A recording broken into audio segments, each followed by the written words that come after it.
Which, like, hey, you did it on that tenacity, side. But, you mean? No, the TL 100 Thieves game is from the opener. Yes. Okay, yes. But yes, in this matchup, as we kind of focus back into this game, yes, FlyQuest did beat 100 Thieves back in locking with tenacity in. Yep. Top lane difference was part of that game, but the rest of the map also did well. So it's a yes and situation where, sure, that would have mattered. Someday probably could have made a difference, but the team overall played better. So, FlyQuest, this is your second tough opponent, really. They did beat Dignitas yesterday. That was obviously pretty good. But when they had Team Liquid, they lost that one. That was even the pre-Core JJ Team Liquid. So FlyQuest, can you keep up against other top teams? If you win this one, to me, like Jat said 7-2, if you win this one, top team. You're top 3. I have you in for a deep run in playoffs off of a game like this. Otherwise, I think you're a 5th place team right now. Yeah, and I mean, I still think that if they finish top 5, I think that's really good for FlyQuest. Based on the investment, based on the expectations in the preseason. There's not as many big names on this team. When you look at a lot of the rosters that shelled out a lot of money to get big stars, people didn't have them up there. So already, I think they have been doing a great job exceeding expectations. They look like a very cohesive team. But they are not favored for sure against 100 Thieves, who has been very, very strong. Yeah. Hopefully we'll grab that overlay back here pretty quick. But Jinx Thresh, really, really strong bot lane there, grabbed up for Johnson and Afromu. I'm interested to see if we're going to get more Zillion and Veigar and that kind of stuff in the LCS, because it's kind of been getting splashed in a little bit now. We saw the Veigar ban last time, and it actually does. Wow, it actually got...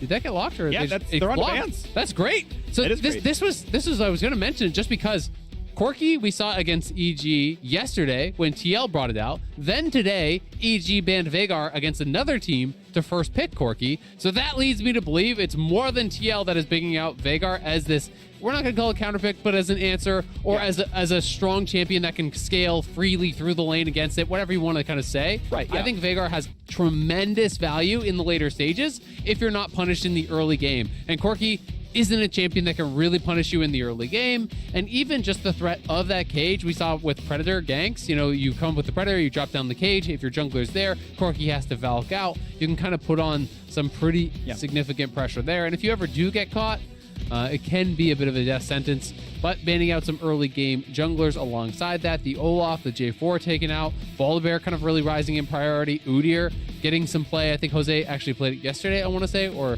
his Lee Sin yesterday was definitely what he played, but okay, we have seen some Udyr maybe it was around. in their game. I had that in my head. It was. I can look it up. Either way, we've been seeing some Udyr kind of rising to priority as well. So getting some new jungle picks, it feels like... Okay, that's what it was. It was just in the game. Yeah. It feels like we have been seeing that role maybe evolve the most. Bot lane has stayed, I would say, fairly stagnant throughout the year. Yep. But junglers, we're getting more mix-ups. Hecarim has been brought in a couple times. Hecarim getting brought in again. So you have some pretty hard engage now with the Hecarim, the Thresh, and the Veigar kind of for zoning, for follow-up. Trundle as an answer, you would definitely be winning that duel. The Xin is available as well. So Xin feels like a pretty obvious option for closer. He's also very well known for his Viego, which is up and on the table. Has been so good on that for many, many years. Gnar would make sense as a pretty safe blind. You're not really that worried about some of the more traditional counters because Aurelia has been banned out. Jace is another strong answer that's used a lot in top lane, and that's also banned out. So most of the ones that you'd be really terrified about that are common in pro play are already off the table. So it'll be interesting to see what Kumo actually wants to play into this Gnar, because Someday has been very good on this pick throughout his career. Kumo, could just bring out something like the Graves, pretty standard stuff. Besides that, he's played Aurelia, which is banned, Ornn, which is up, but you probably wouldn't really want that as an answer unless you're just trying to go full on hard engage and play around the Jinx and the Veigar. And then he's played 2 roaming smite supports. And I do think that could also fit into this comp where you have 2 scaling carries and a jungler that you want to power up and kind of support. So I wouldn't be shocked to see it unless they don't feel that it's kind of working as much anymore, because Gnar is also not that champion that just ends the game through split push, such as we've seen through some of the other ones. Ooh. But it is going to be Tryndamere. Very interesting. I do think that this is a tough matchup early on. You're going to get pushed in. Tryndamere can scale very effectively against the Gnar. And Tryndamere does hit a certain point where once you have enough levels and you have enough CDR, you can kind of just run down almost every range champion. And we kind of saw that evolution of Tryndamere being picked into Graves with Hullbreaker. The Tryndamere was going Ghost, so then the Graves had to start going Ghost to try to just actually stay alive. Yeah. And it becomes kind of an interesting matchup where it's early game push for Gnar. Tryndamere can eventually outscale and put on pressure, but if you're not really doing that in the side lane, if you have a bad lane in that side lane, then it's hard to have value as the Tryndamere in team fights, because there's the slow from the pillar, there's lockdown from the Leona, and especially if you're playing against glacial augment supports, I've found it very difficult to have effect in 5v5 as Tryndamere, because that slow field is actually such a big deal. You're so reliant on the Gale Force and your E flash to actually close the gap and hopefully kill someone off instantly. But a lot of ADs these days will just play Gale Force against you, counter Gale Force, then you're in a slow zone and you're kind of like, well, I guess I ult now, and what do I do from here? So a quick primer on Trynd versus Gnar from solo queue data. Looking over the last month at all the ranked games, matchup's pretty flat. Right, you're not really hard counted either way. Tryndamere is the better early game champion kind of overall. First blood rate is higher, first tower rate is higher, win rate in 20-minute surrenders is higher, and then over time, as you go into the team fight phase, if Tryndamere fails to win the game through split push, well, Gnar's a better 5-on-5 champion, right? And so that's probably what I'm going to look at for that 1v1 specifically. You can see he's even not running teleport. Kumo is just about playing the side lane. If you're 5-on-5ing into a Gnar, you're trolling as the Trynd here, even though you can't immune. It's just not great. So all about split push for Kumo. And honestly, even to function in a lot of 5v5s, Ghost is really important. And you can't just take Ghost DP, because you need to be able to E-flash onto these marksmen to actually kill them off. Your job in the later stages of the game is killing the backline as Tryndamere. So you really do kind of get pigeonholed into playing Flash Ghost. It's mostly what we have seen throughout competitive play, even when it was kind of played mid lane. We were seeing that a lot too. So it's going to be an interesting game. I'm excited to see the Veigar. I'm excited to see the Hecarim. We are getting these mix-ups. Hecarim, kind of notoriously crappy in the early stages, but you do have a good AoE clear. So starting on the Raptor camp is always going to be pretty darn effective. And Takui is doing the same tech that we saw from Bjergsen, which was the Predator. So going to be looking to get early boots. We didn't see it first base from Bjergsen. He had enough gold for Lost Chapter, which is just like always a good buy. But as soon as you get that, there is the threat of just walking at him and caging him with someone behind you. Want to point out a fat dub for Tukui, able to land a Q before minion spawn. He's got one bonus ability power. He turned off the first strike. If he hit him in time, turn off first strike, no gold earned. So there's the 2 now as he gets in minion CS, but obviously can't come back from that. I mean, it's very difficult to do so. But I think he's got it in him. Don't think so. I think it's over. He's got 4 AP. All right. Well, it might be a rip, but we've got a nice jump in on a Johnson down to half HP. With Aftershock, who he can take a pretty big trade. But then on the way out, well done by FlyQuest. It's so important. Something I see high elo players do and low elo ones not do is getting damage on the way out, like this as well. This is how you keep up in a range versus melee situation, is that 120 damage back afterwards when they have to walk back into the wave. Exactly. You don't win the initial upfront trade, as the Nara to this Tryndamere, but you can chase them down. You can slow them with the boomerang. Post level 2. Oh, this is problematic. Goes for flash. Does he? Yeah. I think he's going to learn Q. I think there was a world where he learns W and goes for the slow, and if he gets it, like Someday kind of just dies. But really nice play. I mean, Someday obviously was too far up, not realizing spinning slash is going to give him 2 and be in range. But he also forced the flash because he got a crit, I believe, with full rage, right? So it's like you kind of get that through, I think, going Q. So it's tough. I mean, I think you almost always want Q at level 2 to threaten the all-in. I mean, it gives you the flat AD, which is obviously useful, yeah. And being able to have the potential there to be able to have that flat AD, to also have the heal, through the sustain is pretty important. But he could have flash followed. He would have needed another crit to actually be able to kill him realistically. So I actually think he made the right choice. I think it's a low percentage play. Well, is Kumo going to lose his flash? Is his E up? Yes, it is. So thumbs up. He's holding the cooldown at appropriate times. And an important sense for top laners to have, what is the timing when a top laner will be here? Save the cooldown. You pretty much can't be forced to die spinning slashes up. Patrolling gun won't do enough. And that's a slow to be landed. That's an E4. That is decent damage. No crits on this one with about 15% chance. So not a surprise, but still good damage. And Someday is already out of potions. I think every Tryndamere player is surprised when they don't crit. Even when, well, I thought I had it. It was level 1. Can't do math. I eat in towards him. I'll attack him 3 times. Look at what he's doing, though. As long as he's playing it safely enough. I mean, Closer is back. I mean, Closer can flash follow him over the wall. Yeah, you E away, then you flash out if you need to. Yeah. Flash follow. He burns the heal. Red buff is still on. Can watch the flash.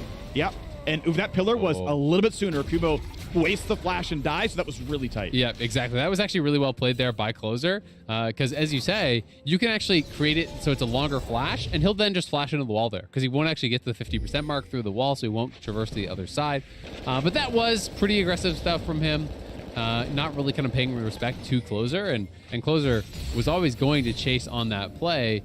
trading your flash for flash is actually a big deal there, because now somebody doesn't really have to worry about the all-in, whereas before, without flash, when Ghost came back up, Kumo likely could have actually looked for a chase down and killed off his top laner. So yes, he doesn't get the kill, but you trade resources and you put your ranged top laner into a good position in the early stages, which is really where he needs to be, because this lane gets hard later on. Oh, Jose on the wraparound. This is probably going to be killed. Mega Gnar or not, it's a flashless Gnar. Hecarim is here. He can throw him back in. Well-timed stun. Still has the knockback, though. That'll be enough. Can they give it over? They do. First blood into Kumo. Attention in the volatile top lane. Tryndamere favored early. Burns the flash at level 2, and the gank makes good on it. Yeah, really well done, and great timing on the gank. You see that stacked wave? Gnar is desperately trying to reset the wave and get the hell out of there. He knows that he's in danger, but he didn't have any wards available. You know, he's in trouble because that ward was actually turned off in the tri-brush by the pink ward. As a result, Jose finds the angle here, gets the kill, is able to just wrap around. So did Jose? Oh, he pinked it. You should have known that. Then I take it One back. auto, 2 autos, yeah. Well, I don't know. It's tough. I think he actually might have gotten out. This was close because Jose just barely got the angle to knock him back. He did stay in a split second longer. It's also a really tough decision, because if you actually base there with like 3-wave stack pushing your opponent, all of the minions that come out for him are going to die, right? Yep. You know, so you're going to lose a lot off of that. Someday in trouble though now. Oh, but Kumo is dangerous. Well, has to burn the heal. I don't think Someday's in range for anymore. Kumo will eventually out-sustain, but that was a really good trade by Someday. And as Closer walks up, I mean, this is tower diveable, right? Like, he shouldn't be hitting 6. I don't know what his experience is at. Just basing it on Gnar, I mean, Gnar's, you know, like half a wave from 6. Oh, he's dead. Yeah, it's a pretty good pillar, but Ghost was back up. It gets him out of range. I feel like they could have maybe gone for the dive with the whole wave. I'm not sure, though. I think with the Ghost coming back up, it's probably pretty risky there to try to chase in, because as soon as he gets out of that pillar slow, he is pretty quick. So if you haven't killed him instantaneously there, you may just die to the tower. But again, a little bit of pressure, and that wasn't a lot of time spent, because Closer's actually doing the scuttle up on top side. Someday is now 6. Kumo has got to be really close. He will get it here off of this big wave that he's actually going to pick up, and then, you know, Someday has to be a little bit careful. But again, because of 2 summoners forced by his jungler, a lot of the all-in threat is kind of gone from Kumo. So still, overall, looking very good for Kumo. The fact that he got first blood, the fact that, you know, his jungler was able to get up there and really help him out to finish off on what was a good early advantage that he created for himself on the early level 2, means he's going to be, you know, feeling really good about his spot in this game, because, you know, this is the time where Gnar is supposed to be kind of like having a bit of the push, having a little bit more of the pressure. But if you die early, I do think it's pretty problematic. Okay, here we go. Looks for it again. Wants to time the slow. Does dodge the slow. Well done, Someday, to land the auto at the right time. Be facing forward. Thank you very much. And Mega Gnar, of course, is going to be a no trade zone. Kumo down a gank if you're going to count it. 1 from the Hecarim, 2 from the Trundle. Still doing pretty well, has a CS lead, and here's number 2, Jose Dito on the way. Someday has ulti, basically ungankable, and indeed not going to get much more done. Throws Kumo back out. Yeah, just coming in there for a little bit of a trade, gets a bit of damage down onto Someday. They know he doesn't have TP, so that damage is more valuable. It will stick. And he can't stay around, because if you actually wait in Mini-Gnar at the tower, they just dive you with Tryndamere ulti and Hecarim ulti, because Trundle is cross-mapping right now. He's on the other side of the map, so he has to base. It does mean he's probably going to lose a wave, but they're trying to dive bot side. Glacial's on the step back. They're slowed down. Who he's going to flash out of turret range? No problem there. Next up is Closer. He will die to the tower. No, he drops the range there as well. A clean 3v2 dive. No casualties. 100 Thieves. What else? Winning through the bottom lane. They juggled the aggro perfectly there. Johnston trying to have the outplay, just barely doesn't get the kill onto Closer, who stays alive, flashing to follow Johnson and pulling himself out of that tower range. I'm not sure if Johnson could have survived if he actually stayed under tower or not. It's a really tough call there. Sequoia, though, has the Predator, is trying to threaten here with the cage, but doesn't want to early pop it and have somebody just walk away.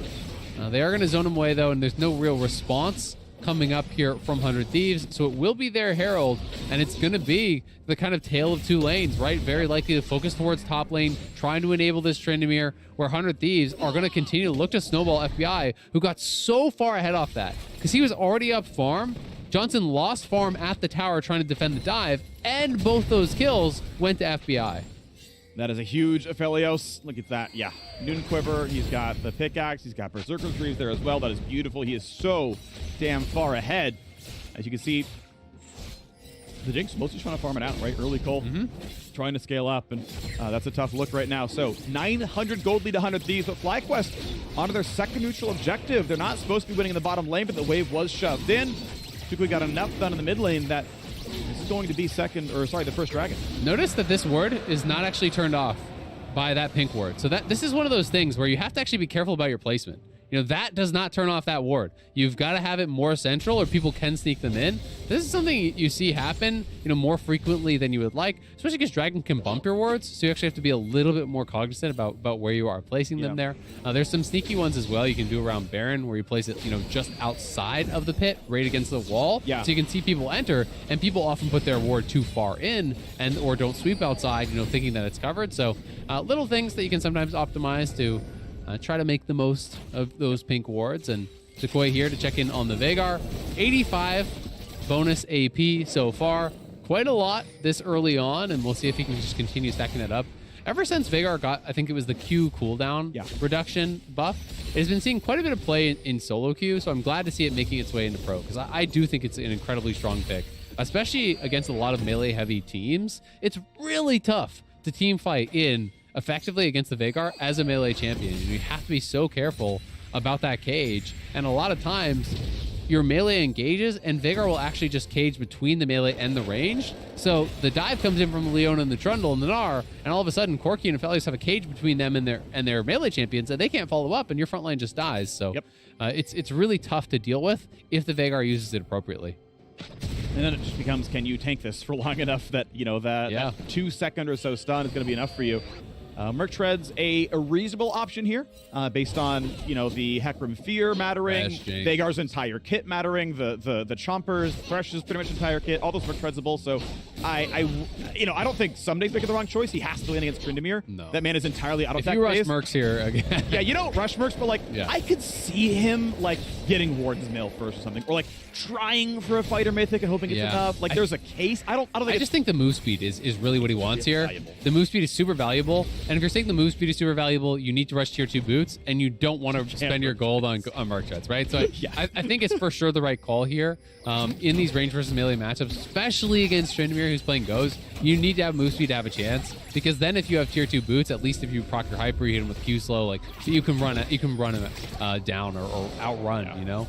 Because even on the offensive side, tier 2 boots sometimes matter more than the damage items in these kind of things, because of what you were talking about earlier, which is the return trades, right? Where he spins forward, he hits you. Then if you have good move speed, you can maybe chase him down if you proc hyper and get some autos on the return to make that trade a little bit more even, especially because Tryndamere also was rushing tier 2 boots. I just saw attempted Predator play toward mid as Tukui came forward as Jose Diodo cleared out a ward, and just a Valkyrie backwards for Abadaga. The Predator will be back in plenty of time, I should say, for the next Dragon spawn. So we'll see if like this number 2. Afro going to be tanking a pillar.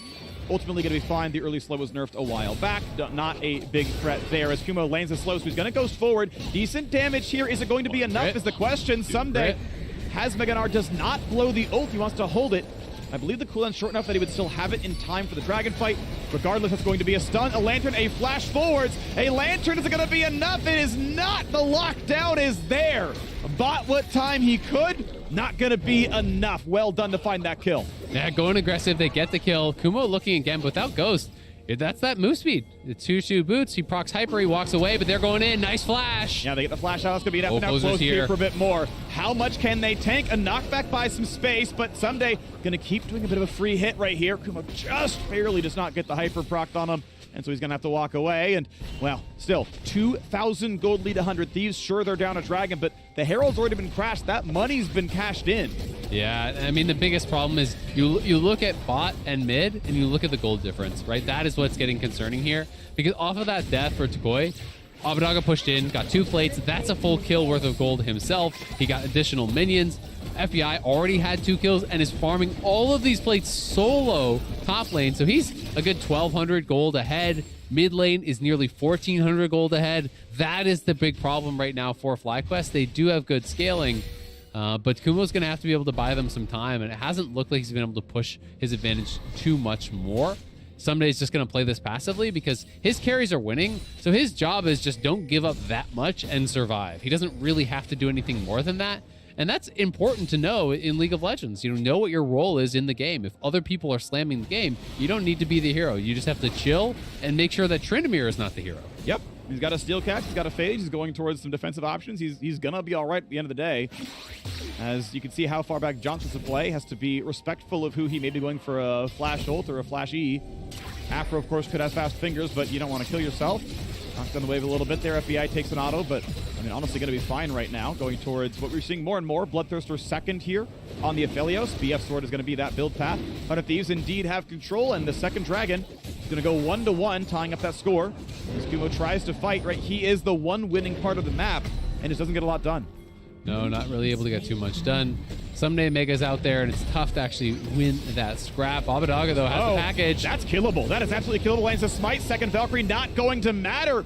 Good early damage comes in. You can package over the Veigar stun and just get out and out of range, land some decent damage, and Hecarim closes it out. So FlyQuest walking the way back in a little bit, but mid still under fire, down pretty low on health.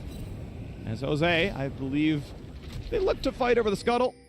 There wasn't one up right now, though. Yeah, he's just going to back it off, waiting for the Veigar to move in with him, and I think he's going to start Herald now. So, they get that kill on top side. Good early damage from Tukoi, able to buy the time with Cage. But as you said, I do think, in retrospect, the correct play is just packaging through the Cage. He doesn't know that Hecarim's there, and it's kind of one of those weird things where generally the counterplay is, oh, well, you just, dodge the skill shots and you stay inside it. But it gets very difficult, I will say, to actually stay and dodge those skill shots when Everfrost is in the mix, because you're trying to dodge all of these additional things. Yeah. Everyone moving up here now, though. Closer has the inside track. He can actually steal this. Kill, and it's knocked down at the wrong timing. It's going to be lost to FlyQuest. Well smited by Closer. FBI grabs the Herald, and this is going to be enough damage. Who he dives in. This should be a kill. Jodo is down. Stopwatch burn now as well. Closer also stays alive, but Kumo's in the mix. Stopwatch buys some time. Is it enough, though? Who he getting lower and lower. Finds one kill. Looks for the lantern and gets out, but the chase is on. 2 more kills come through. Abadaga closes out the fight. The double kill there from Abadaga. FlyQuest not quite enough damage to finish off the Herald there in time.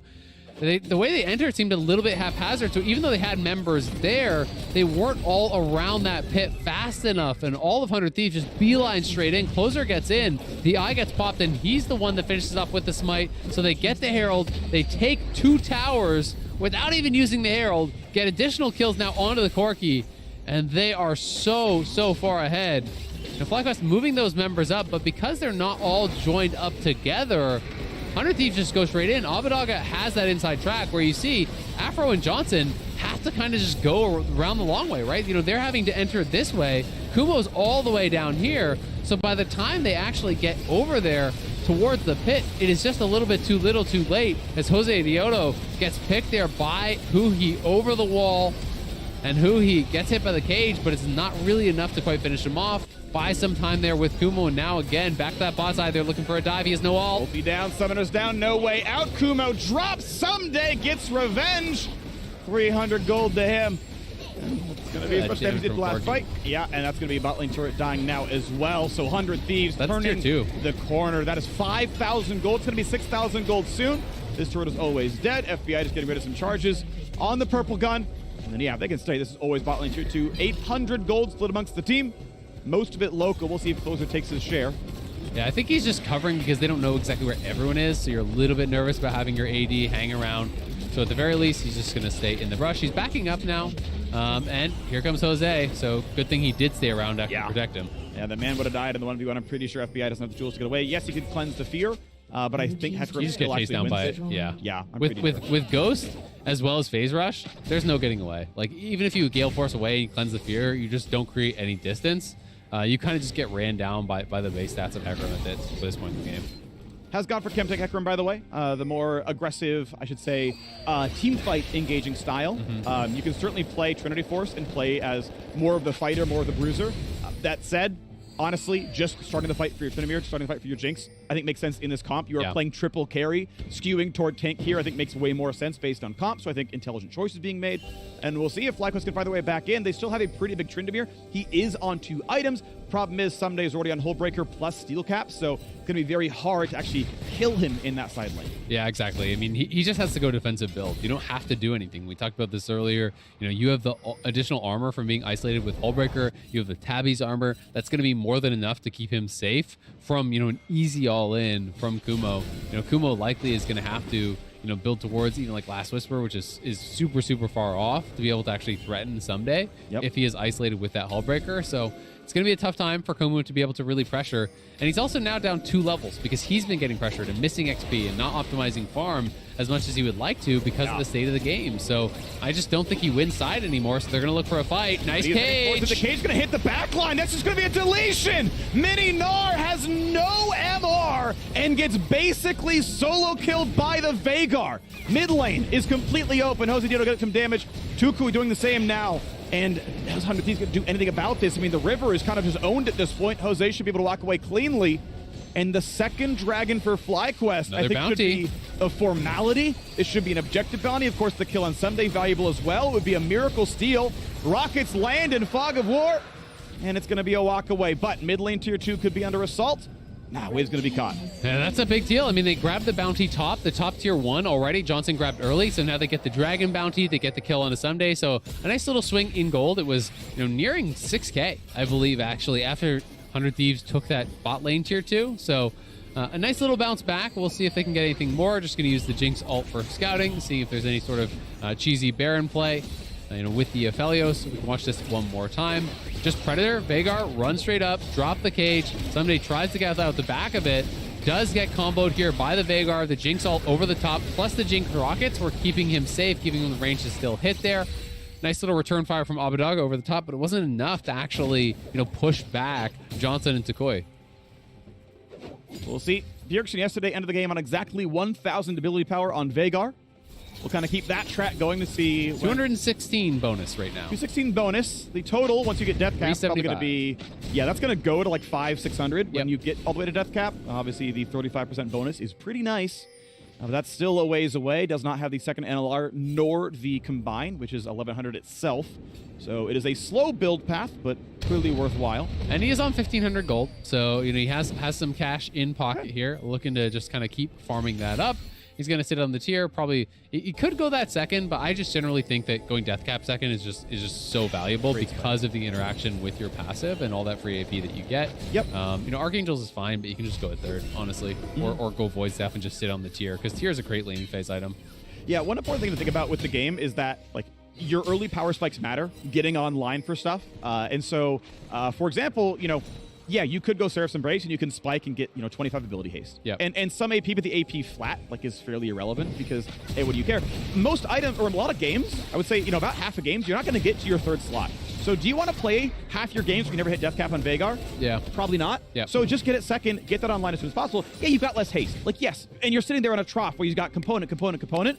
But at least you get to death cap and can play some Clantic Absolutely. fights. And I think there's nothing wrong with just sitting on tier the whole game. Yeah. That can happen in a lot of games. You know, generally the way I think about playing mages mid lane is if I can get my Lost Chapter base, I just go Lost Chapter. If I cannot, a lot of times I'll just grab a tier. You know, that's enough to kind of get you through that hump in the early stages. It's not that expensive. You can upgrade it to Seraphs in a lot of cases, but even if you just end up sitting on it for the rest of the game, it's not a big deal. Want to point out, though, Kuma has caught up in levels. You mentioned a 2-level lead, 13 to 11. It's back to 13-13. So Kuma has been able to get these side lanes again, catch right back up and farm. 192 is a pretty reasonable clip. He is on the way towards Essence Reaver, so he is delaying that Lord Dominic's or that Cyrilda's to get probably more Navori ability quick haste. blades, I assume, maybe? Or it might be, I think with that, that's a quick blades build, yeah. I forget the build path. I've seen Reaver on him as well, like as an option, because you cast so many spells, you often get those shooting procs. But yeah, Quick Blades is it's the more, I want to say greedy, it's the more expensive option. It's like 700 gold more than Reaver, but it's so much The big thing is just the mobility, right? You know, the ability to actually, oh no, he needed to take that. Yeah, he didn't want to get... he didn't want to get pillared out of it, which I get. But if you're going to have to flash from running down, then you want to take it, see it, make him make the play, right? If he makes it, then you have to flash. But now Kumo going in. Oh my god! Deletes Corki, ulti's on. How good's the dive going to be? They trade him back, but the rocket lands on really good. And there's nothing for Leona to do. Solo kills Abadaga and FlyQuest. It is time to believe the road to 5-1 is paved with Kumo solo kills. They're going to Baron here, and there's no answer at all. It's just FBI with no flash, and Someday, if you walk up, this is super dangerous. It's just Someday poking away here by himself. FBI is coming over now, but I see no way they can get this. Miracle Steal doesn't find it. Lucky to dodge the hook. Sidesteps out of the cage. No death, but there was a 1% upside. The gold is still down. It is a 2,000 gold lead to 100 Thieves. Flip the switch replay. Exactly. We can see it one more time. Kumo just sees Abadaga there over the wall. He just goes for it, pops the ghost in on him. Valkyrie over the wall, flash follow. Gale Force to follow the flash. Perfectly played there by Kumo. Not a lot of players are going to know the limits there to go that aggressive into the team. Not only do they get that kill, but the Trundle burst down by the Jinx, by the Veigar. They full combo. A lot of effective plays here are being made by FlyQuest. We saw it last time when they killed Someday. Up front, dump all the Veigar cooldowns, the Jinx rocket over the top to get the kill. Same combo used on the closer there. They get the kill on him as well. Now death cap is completed. Let's check in on Mr. Veigar here. 761 AP. Yep. And yeah, there is a gold lead, but you also get the base stats from the Baron. You know, you're going to be able to maybe increase that gold lead potentially with the Baron. And it was a 6K gold lead, what, like 8 minutes ago or something? Yeah. So, you know, this is not a big deal now. 2K is not going to be the difference. It's going to be about execution. And FlyQuest have dug themselves out of the hole really, really well. Their carries are relevant. Their carries are online. And Kumo has his quick blades, so now the chase down becomes much more real in that side lane. Cage came down, I want to say a little bit late. Closer realized it in time and got out. Not going to be locked up, but a trip falls down in mid lane. 500 gold, thank you very much. Closing that gap. Red Bull Baron power play at 2,100 right now. Looks like it's going to be a bunch of camp stolen as well. Blue buff, thank you. Gromp, thank you. More money in the pockets, about 100 gold each. So there's one of them. There's the second. I guess 190, close enough. And it looks like they want to try to play for this top lane tier 2. You know, instead of just going for the freebie in the bot lane tier 1, they're kind of just doing this 1-4. You have, excuse me, I'll bring that down. As you have Tryndamere pushing down in mid lane, and then the other 4 are playing up towards top side, and you can kind of have Jose Dioto roaming back and forth, mostly sticking with the 4. But if there isn't all in play in mid, he can move over to try to get that. And this is such a strong siege tool here using the Veigar cage. Nice hook, damage on a closer, half HP, almost one-shottable. Jinx rocket. A flash ult from Veigar would have killed. He holds the cooldown. Sidesteps FBI, didn't want to kill himself. I think it's respectful to not go for that play, but it would have been a deletion. And that's going to be a recall now away from one of the front liners of 100 Thieves. Yeah, and the concern there is if you flash in and you ult and you kill him, that's not a worthy trade if you die right after. And Atakoi playing with respect to that. Johnson, if he had hit the ult, would have got the kill, but Abadaga steps forward, blocks that. So well played, I think, on both sides, making the correct choices there. The wave is stacked and pushing towards bot. Not going to be anyone there to actually kill off that tower. Someday should be able to get there in time to defend it, but the gold lead is pretty much all but gone, and it has to be down to execution now. 400 Thieves. Still, the opportunity to win these fights, absolutely there. Abadaga as well as FBI are still monstrously strong. They're still both up a lot of gold. You know, it's a 2K gold lead in mid lane. It's you know, 600-700 in bot lane, but he's on his 3 core items, and he went a super expensive build. So FBI is really, really strong right now. Ooh, they found a slow. They're going to find a knockback, maybe a fear as well. Played in, just deleted. That will not save you. A hook on a Huhi should make it easy as well, but he's got a flash, he's got an ulti, and he gets away, burning some major cooldowns. But FlyQuest salutes to you. Major cooldowns are not enough. You are generally winning this game. Looking forward now at the next stun. They're going to walk back in time. Kumo does indeed come down. No play to be had. Level 15 on both top laners. And Johnson's just killing the bot lane towers. He already took the tier 1. He's pushing the tier 2. So they get that kill mid, but it's always the play on the other side. And we're seeing a lot of these teams really leveling up. It feels like the macro this week. Yep. FlyQuest playing the map well from a deficit, finding picks where they can, getting advantages where they can, forcing the hand of 100 Thieves. Now, 100 Thieves has to go bot lane to defend the tier 2. Guess what happens mid? Takoi as well as Afro are pushing that up. Johnson just makes the quick rotation over because they have vision control in the jungle, and it's defended by Jose Dioto. That is great stuff to see from FlyQuest. Exactly. It's important that everyone is playing up together. It doesn't matter that there's like 4 camps alive in FlyQuest jungle because they're taking the 100 Thieves camps. Like, these guys are still farming all 3 lanes and jungle at full efficiency, but there's nothing for closer to grab. And then when you finally do reset, oh, Jinx grabs 2 camps and takes the recall. Too quick. Yep. Recalls grabs the buff. Great, cool. Let's keep going. And the gold lead is now 800 in FlyQuest's favor. Exactly. And I bet Jinx does have IE on base. It does. Yeah. Does have the IE there. You know, got the tower bot, got the tower mid, took the jungle camps. So was farming for that. Sitting on Vamp instead of going for the IE third. So he does have the IE. Both of these marksmen are incredibly strong. Both of them have a stopwatch here. Yep. Kumo has been really having some big impact plays in these chase downs, particularly the one on Abadaga. That was a game-changing play. It felt like they were kind of losing until that. He hadn't really been able to create a massive amount of pressure in the side lane, but now has his last whisper. You know, could be going towards a death dance or something here next, and he is looking really, really strong. Takoi has gotten to his Void Staff. He is incredibly strong. We'll check in on the AP there. 828 now. Alrighty. Closing in on that 1K mark. 172 to go. Cyrilda's build path, I think he was going for. I think getting a spinning slash to slow just kind of guarantees no one gets away from you. So that's the one I've been seeing. IE can round out your crit chance at 100% since you got 40 from the passive.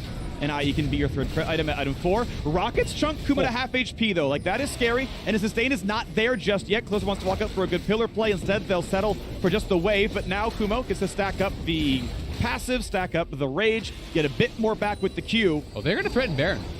But I always feel like these plays are easy to answer because you send one person to solo Dragon and the other 4 contest Baron, right? Yeah. You know, there is Package and there is Leona, so that makes it more scary, but they spot them on this. Will they even have Kumo come up, or will they have him solo the Dragon? I think they're going to do that play. Yeah, it's a 1-4 split, but he's now moving up. That is a huge hook of flaying onto the Chompers. He gets the stopwatch, but he could beat a lead, and Johnson times it perfectly, and now they can play. They dive on in. Is this the smite? Does he get the Baron? The team Faradahuhi, 1100, claimed by Closer, but Kumo's in the front line. He's here for a bit more. They find kill number 2, a stopwatch for FBI, jump over the wall, staying alive. Recall's coming in to play back in, and that's going to be 3 unanswered kills.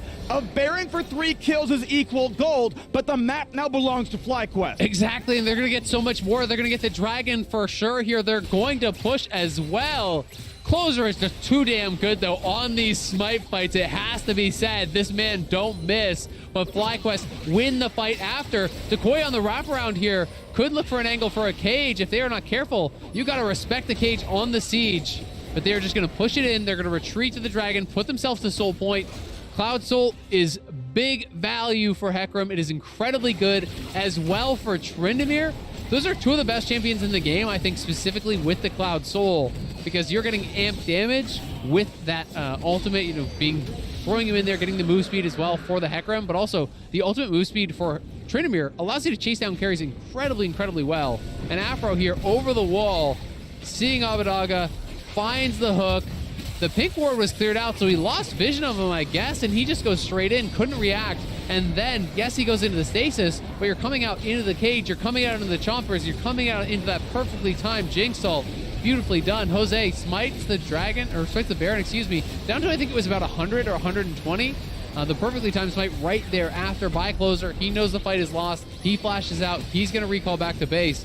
FBI, I think, played the kind of 1v1 against Kumo about as well as he could have. Yep. But there's just no escaping it. And unfortunately for him, it means stopwatch is down, summoners are down, and he dies anyway. That was the scariest point in time, because that was when both carries grabbed stopwatches, and it's like, well, if you wait out the trend and then you get the resets going forward, like, that's a great looking fight. The fact that FlyQuest won the fight against double stopwatch means they're going to look good. Again, Baron is worth 1,500 gold and a bunch of XP.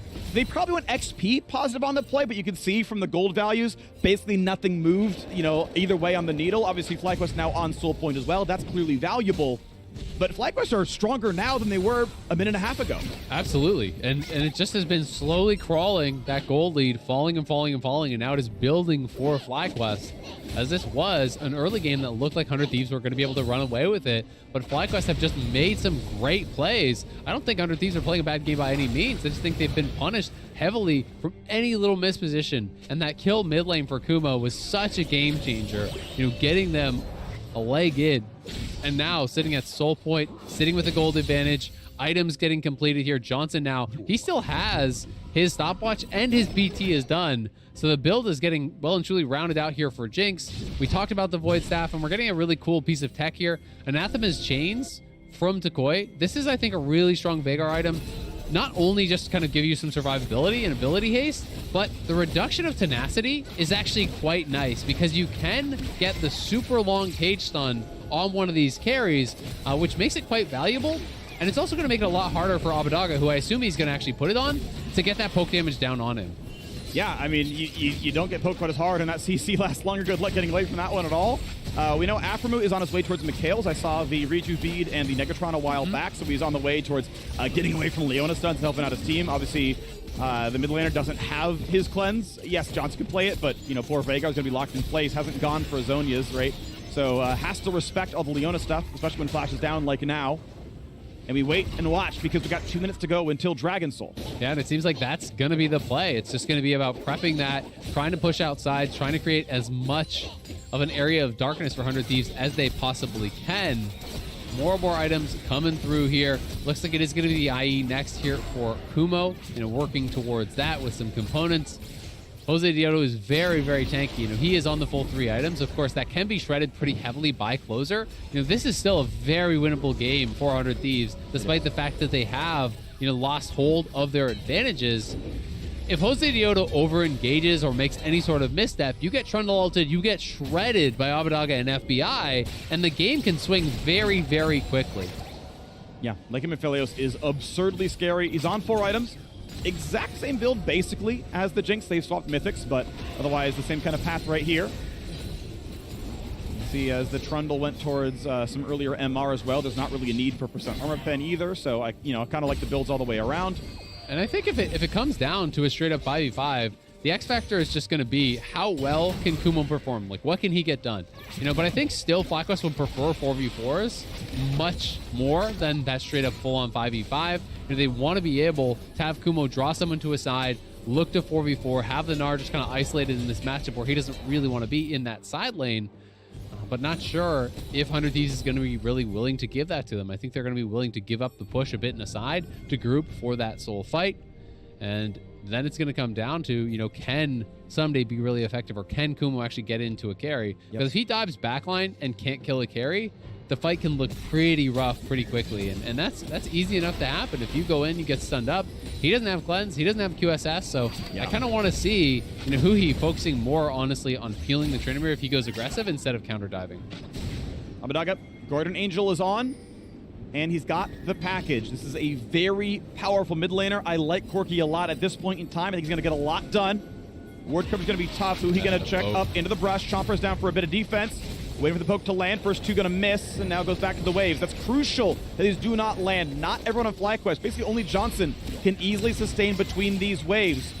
Rocket 3, Rocket 4, all sidestepped, all missing. Number 5, there you go, a chunk on Aframu. They're threatening Baron. They want to try to trade, but again, it's going to be that split. Deletion. We'll see if they are willing to fully commit to it. I think they'd have to go immediately, but it's going to be so hard to do in Corki's face. I'm not sure this is going to work out, but they're just going to commit to it. There's no Mega Gnar, and Trundle is not there yet, so they're just trying to rush it down. Should always be yours. This fight should always be yours. Getting burned lower and lower. Smiteable grabbed. Is there a team fight? They choose to walk away, and a spinning slash out for Tryndamere. So the attempt at Soul is given away. Both at 3 stacks now, but a Baron claim. Now the XP basically useless. They're all 18 anyway. The gold obviously meaningful. The wave pressure going to be meaningful. And we'll see what FlyQuest can now do, because that was a call, a judgment call to give up Dragon to play for Baron. I want to see how it plays out. And in most cases, that doesn't really work out, but the fact that somebody actually had just lost Mega meant he couldn't buy any time. You can't walk up there as mini Gnar and do anything about it. And it was 2 people down on the Dragon instead of just the 1, so they just straight up rushed it down. Jinx plus the Veigar, and now Abadaga, you are in trouble. Jose is here, level 1 Valkyrie, not going to do a whole lot. There's GA down. That cage should work every time, but is it going to be enough damage? Uh-oh, they gotta leave. He's got to ult. He will get away for a time, and reinforcements have arrived shortly. A great double stun! Closer is a tank. He built MR, and he's at half. And now you got top lane pushed down. It's time to get away. Will there be recall stopped? Yeah, they're pushing everywhere, man. They're going super aggressive here. This is a great play from FlyQuest. They get out to GA, they get out of TP, they back it up without having a death, and now they get 2 free inhibitor towers. That is a well-done play. They put so much pressure on bot lane, they forced the answer, and the cross-map play is taking down turrets. FlyQuest getting a lot done with the Baron. The shot culling doing well. All their wins from week 1 were comeback plays where, yeah, they're playing Jan on top, but they're getting so far behind, and they find the way back in. Here against 100 Thieves, playing, I mean, a bit unorthodox, right? Not a lot of teams play Veigar, not a lot of teams play Tryndamere, but navigating the mid-game anyway. Here comes the next turret, 3 in a row knockdown. So much done during this Baron buff, and FlyQuest aren't done yet. 100 Thieves are crumbling. The base is falling apart here. Mid lane and Hib will fall. Kumo still pressuring on that top side here against Someday. Jose and Afro just roaming back and forth between bot and mid here, trying to keep that pressure on. And Johnson with that long range with the rockets here. Red gun is down, so now he can feel a little bit more confident to step up here and start actually hitting this tower, because we don't have that white-red combo for FBI. A little bit of range, but yeah, not the rest of it that he wants. So we look back and forth. Johnson, as well as FBI, have rapid-fire cannons, so you can always sneak in for that one shot. These are the last two Baron waves coming in. 45 seconds left on that buff. The last two cannons you get to use in the bottom lane. How much will they get done with it? Wave crushed easily, but how about the siege? Corky Poke still very meaningful. Hecarim just escorting in that wave, so they're going to have to respond to the Nexus towers being under threat. Jose's trying to threaten a potential dive here, but the Nexus towers are under fire, and its closer now drawn away here as that siege minion is getting work done up on that top side, just slowly whittling away at it. So Someday's just going to move forward, try to tank it up. FlyQuest, it feels like it is fizzling out a little bit here, not willing to get too aggressive to move in for that play. They will back off. They do get just the one inhibitor. I thought that they were going to be able to get a second for sure.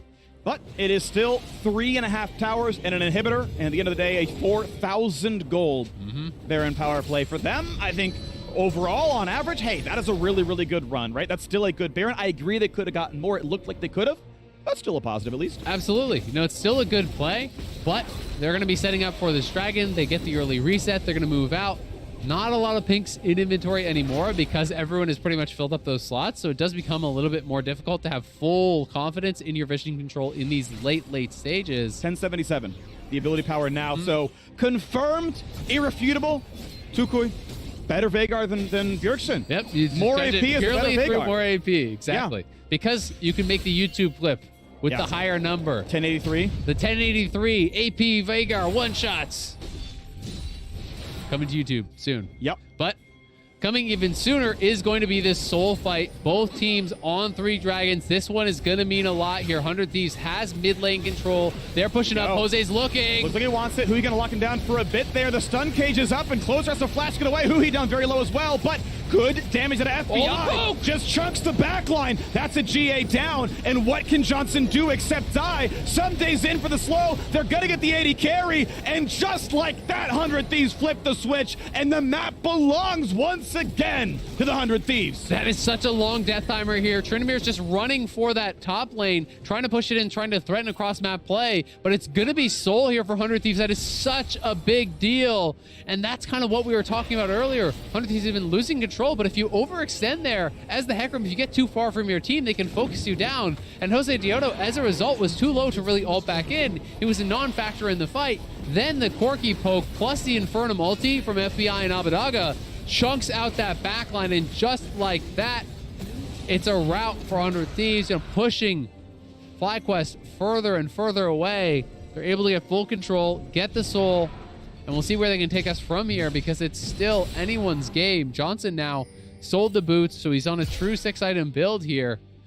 They got a lot of power, but that soul is going to make a difference. The additional move speed is really valuable.